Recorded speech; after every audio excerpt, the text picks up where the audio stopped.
Jaya Radha Madhava Punya Bihari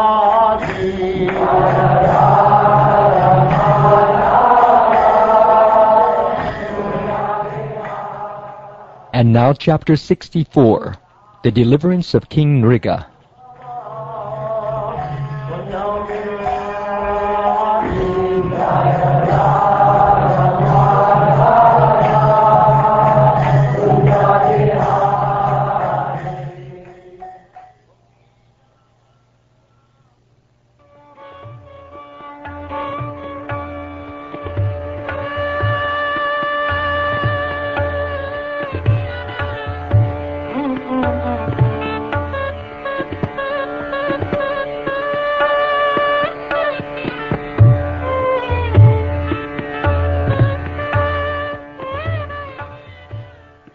Sri Balarama said, O king, one day Samba, Pradyumna, Charu, Banu, Gada, and other young boys of the Yadu dynasty went to a small forest to play. After playing for a long time, they became thirsty. As they searched for water, they looked inside a dry well and saw a peculiar creature. The boys were astonished to behold this creature, a lizard who looked like a hill. They felt sorry for it and tried to lift it out of the well. They caught on to the trapped lizard with leather thongs and then with woven ropes, but still they could not lift it out. So they went to Lord Krishna and excitedly told him about the creature. The lotus-eyed Supreme Lord, maintainer of the universe, went to the well and saw the lizard. Then with his left hand he easily lifted it out. Touched by the hand of the glorious Supreme Lord, the being at once gave up its lizard form and assumed that of a resident of heaven. His complexion was beautifully colored like molten gold, and he was adorned with wonderful ornaments, clothes, and garlands. Lord Krishna understood the situation, but to inform people in general, he inquired as follows. Who are you, O greatly fortunate one? Seeing your excellent form, I think you must surely be an exalted demigod. By what past activity were you brought to this condition? It seems you did not deserve such a fate, O good soul. We are eager to know about you, so please inform us about yourself, if that is, you think this the proper time and place to tell us.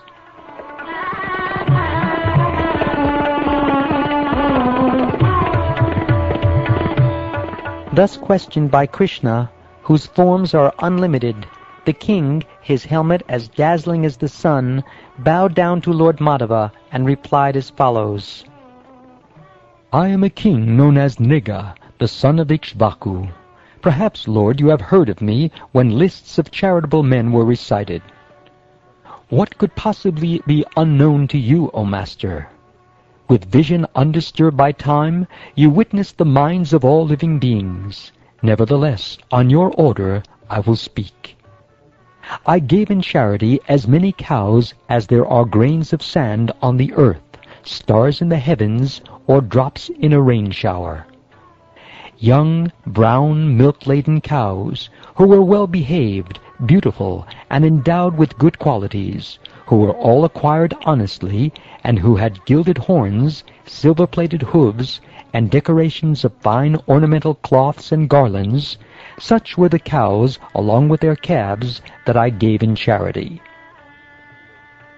I first honored the Brahmins, who were recipients of my charity, by decorating them with fine ornaments.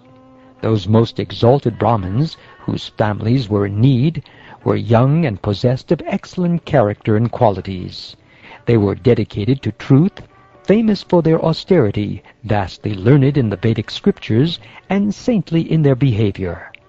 I gave them cows, land, gold, and houses, along with horses, elephants, and marriageable girls with maidservants, as well as sesame, silver, fine beds, clothing, jewels, furniture, and chariots. In addition, I performed Vedic sacrifice, executed various pious welfare activities. Well, once a cow belonging to a certain first-class Brahmin wandered away and entered my herd. Unaware of this, I gave that cow in charity to a different Brahmin. When the cow's first owner saw her being led away, he said, "She is mine." The second Brahmin, who had accepted her as a gift, replied, "No, she is mine. Nriga gave her to me." As the two Brahmins argued, each trying to fulfill his own purpose, they came to me. One of them said, "You gave me this cow." And the other said, "But you stole her from me." Hearing this, I was bewildered. Finding myself in a terrible dilemma concerning my duty in the situation, I humbly entreated both the Brahmins. I said, "I will give 100,000 of the best cows in exchange for this one. Please give her back to me. Your good selves should be merciful to me, your servant. I did not know what I was doing. Please save me from this difficult situation, or I'll surely fall into a filthy hell." Well, the present owner of the cow said, "I don't want anything in exchange for this cow, O king," and he went away. The other Brahmin declared, "I don't want even 10,000 more cows than you are offering," and he too went away. O Lord of Lords, O Master of the universe, the agents of Yamaraj, taking advantage of the opportunity thus created, later carried me to his abode. There Yamaraj himself questioned me. Yamaraj said, "My dear king, do you wish to experience the results of your sins first, or those of your piety? Indeed, I see no end to the dutiful charity you have performed, or to your consequent enjoyment in the radiant heavenly planets." Well, I replied, "First, my lord, let me suffer my sinful reactions." And Yamaraj said, "Then fall." At once I fell, and while falling, I saw myself becoming a lizard, O Master. O Keshava, as your servant, I was devoted to the Brahmins and generous to them, and I always hankered for your audience. Therefore, even till now, I have never forgotten my past life. O Almighty One, how is it that my eyes see you here, before me? You are the Supreme Soul, whom the greatest masters of mystic yoga can meditate upon within their pure hearts only by employing the spiritual eye of the Vedas. Then how, O Transcendental Lord, are you directly visible to me, since my intelligence has been blinded by the severe tribulations of material life? Only one who has finished his material entanglement in this world should be able to see you. O Deva Deva, Jagannath, Govinda, Purushottama, Narayan, Rishikesh, Punyashloka, Achyuta, Avyaya, O Krishna, please permit me to depart for the world of the demigods. Wherever I live, O Master, may my mind always take shelter of your feet. I offer my repeated obeisances unto you, Krishna, the son of Vasudeva. You are the source of all beings, the supreme absolute truth, the possessor of unlimited potencies, the master of all spiritual disciplines.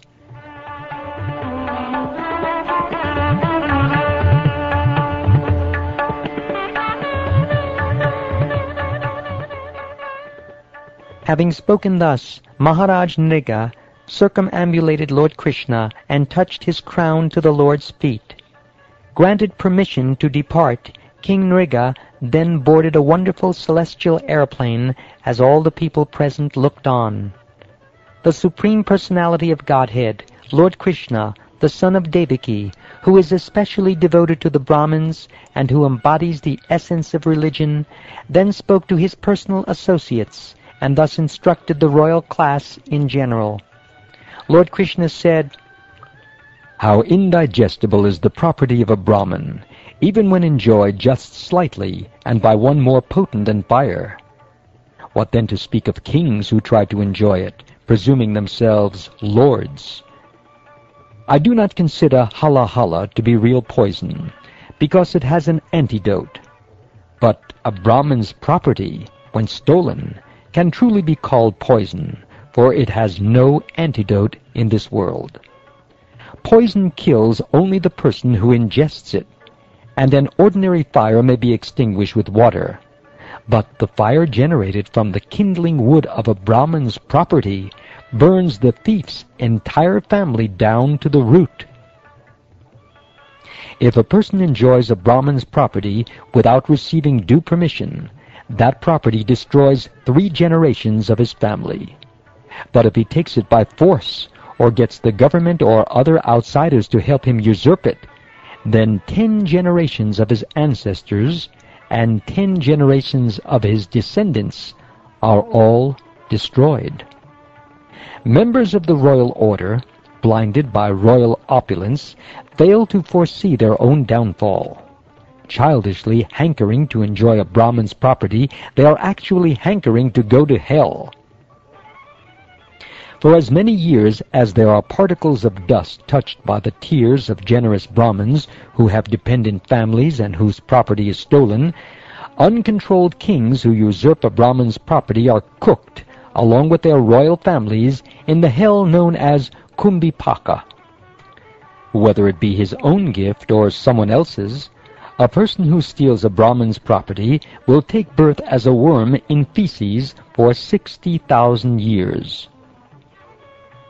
I do not desire Brahmin's wealth. Those who lust after it become short-lived and are defeated. They lose their kingdoms and become snakes who trouble others. My dear followers, never treat a learned Brahmin harshly, even if he has sinned. Even if he attacks you physically or repeatedly curses you, always continue to offer him obeisances. Just as I always bow down to Brahmins, so all of you should likewise bow down to them. I will punish anyone who acts otherwise. When a Brahmin's property is stolen, even unknowingly, it certainly causes the person who takes it to fall down, just as the Brahmin's cow did to Nriga.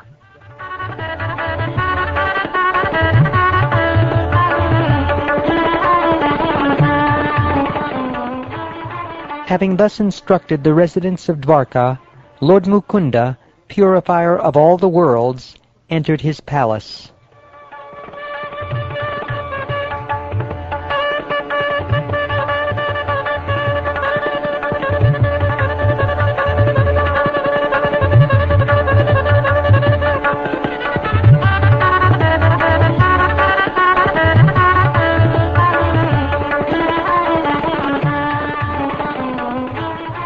Thus ends the 64th chapter of the 10th canto of the Srimad Bhagavatam, entitled The Deliverance of King Nriga.